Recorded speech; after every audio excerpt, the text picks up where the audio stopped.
Hi there, welcome back. How are you today?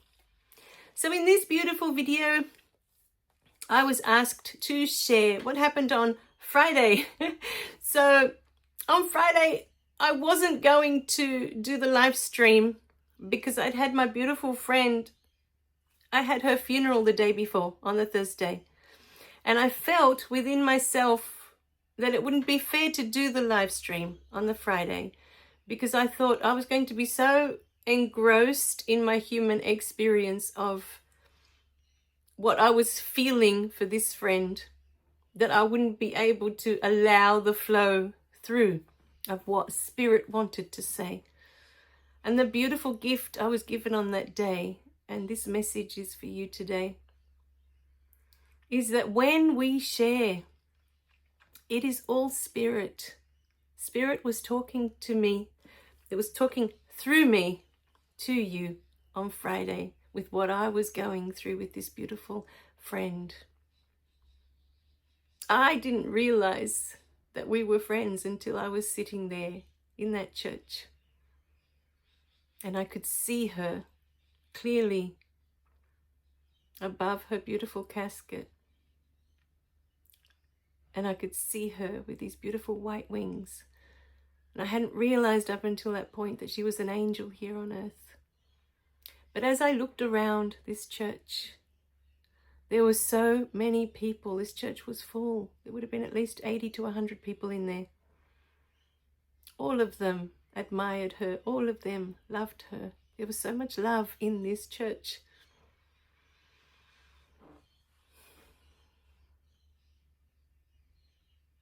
And what was coming through so strongly the following day, you know, when we lose a loved one, we say lose.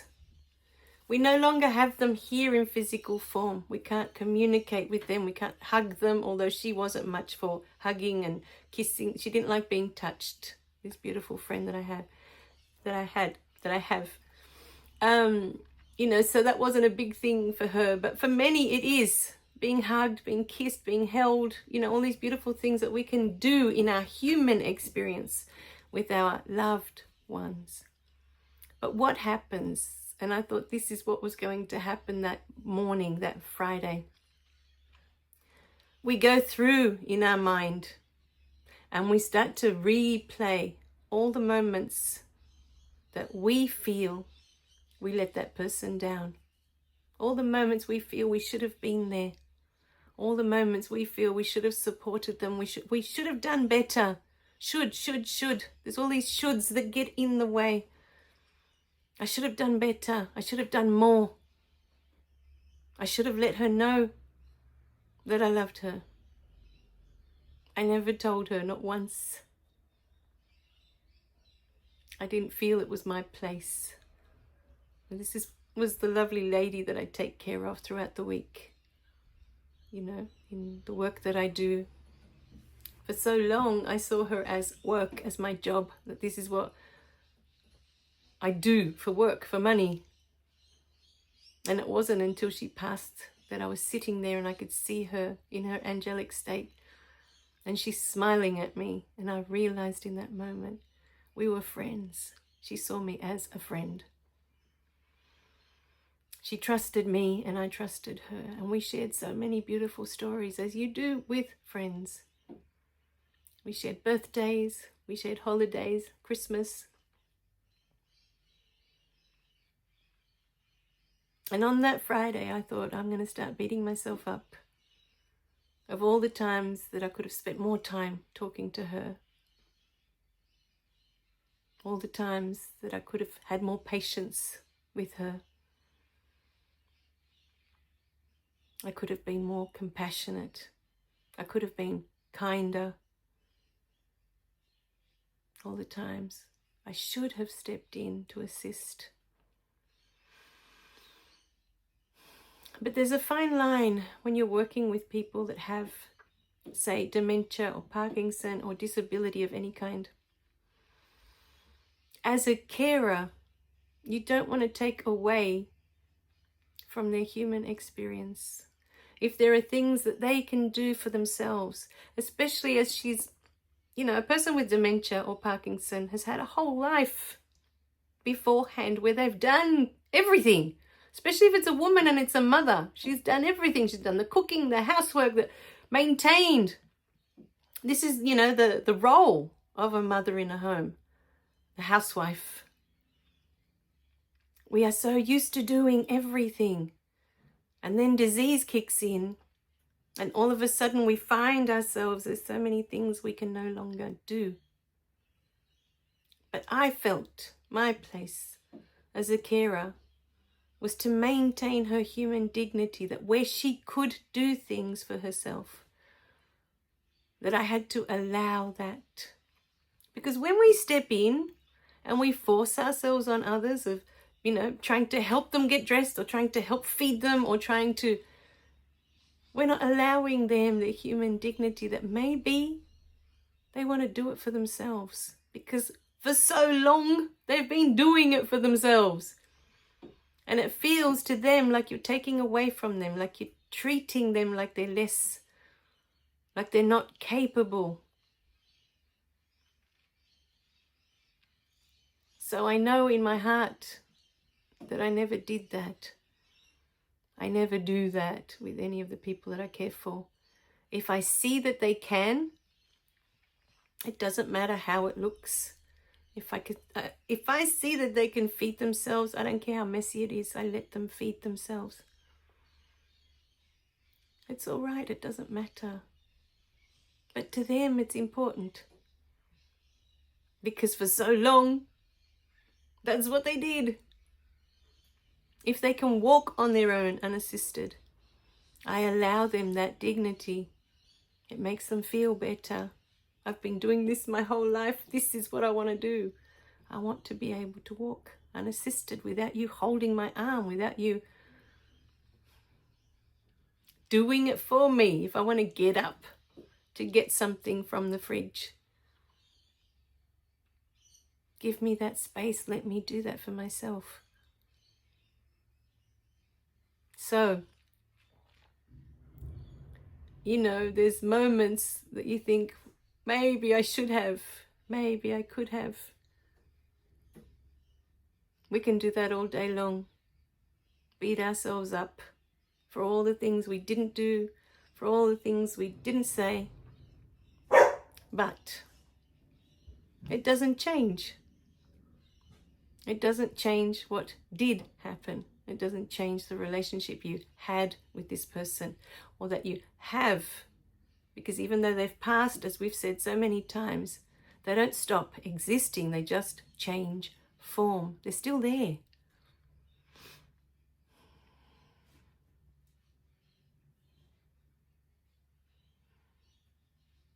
So, my beautiful beings, I guess this video is for that. You know, for those of us that when this being has passed, we just beat ourselves up all day long. That we could have done better, that we should have done better. In however many ways you want to look at it. But always remember this.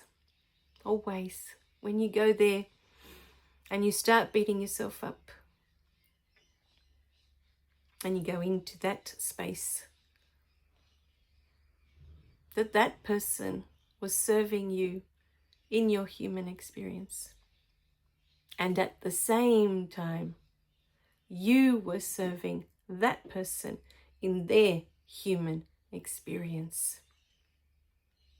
So whatever you said and whatever you did was exactly what that person needed for their human experience. And it doesn't matter what it was. If it was unkind, if it was rude, if whatever it was. If you lost your temper with that person that morning and that was the last time you saw them and they passed away. And now you're going to beat yourself up forever that, oh, you had that argument with them. That's the last thing you remember. That was meant to happen for you and for them, for their experience.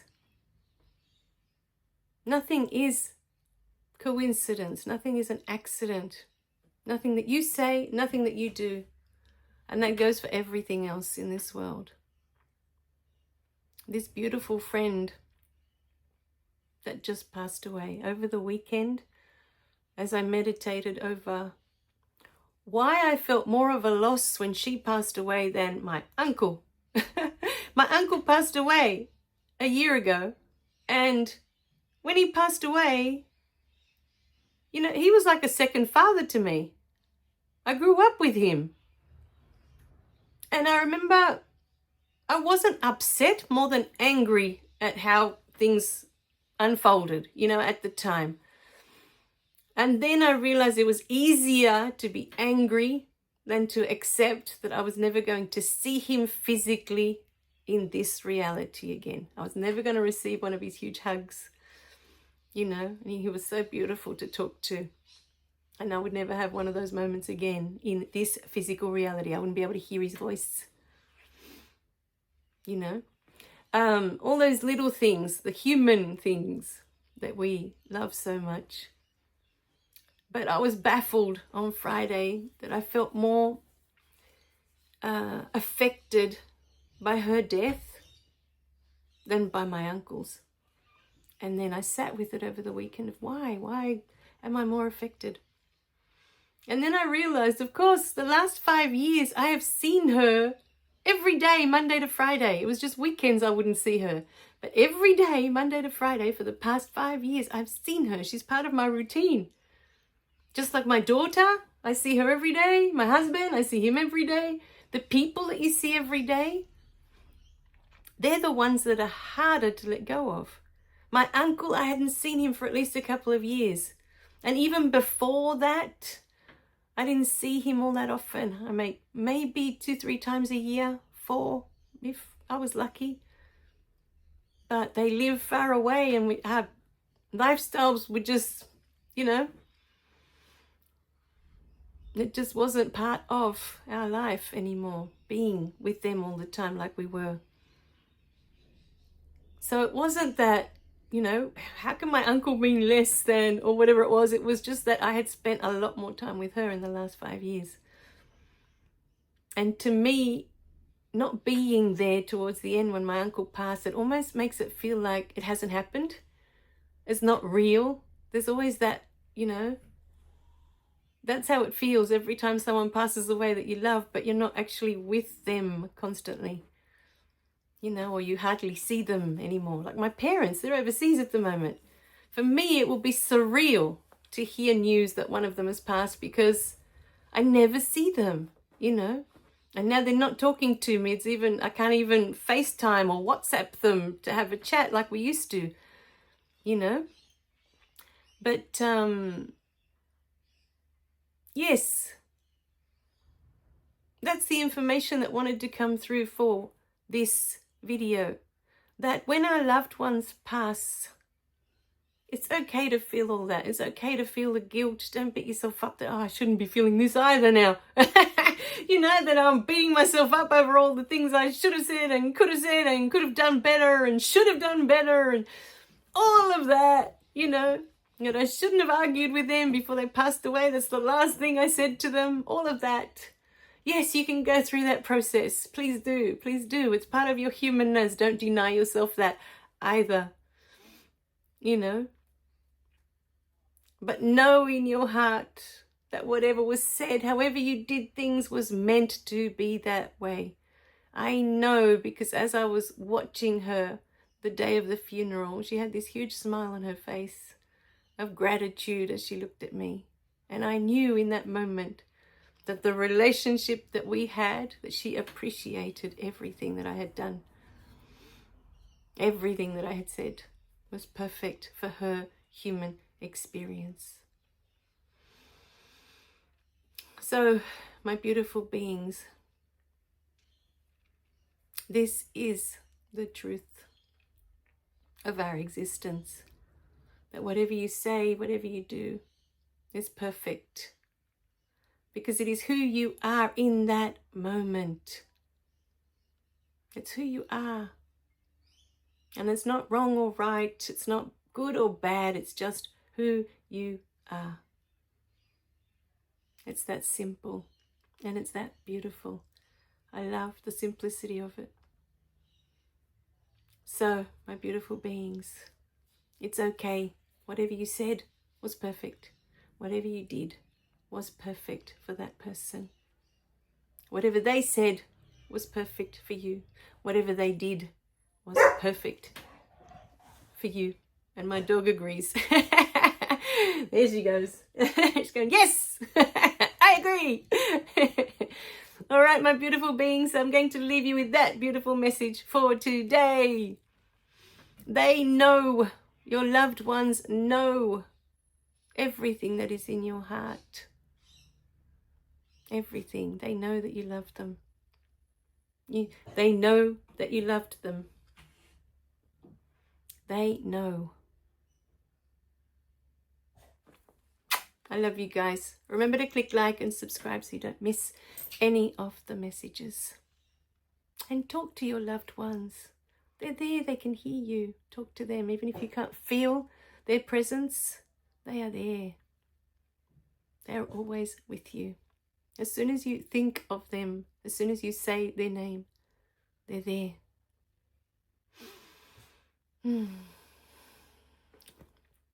Bye for now.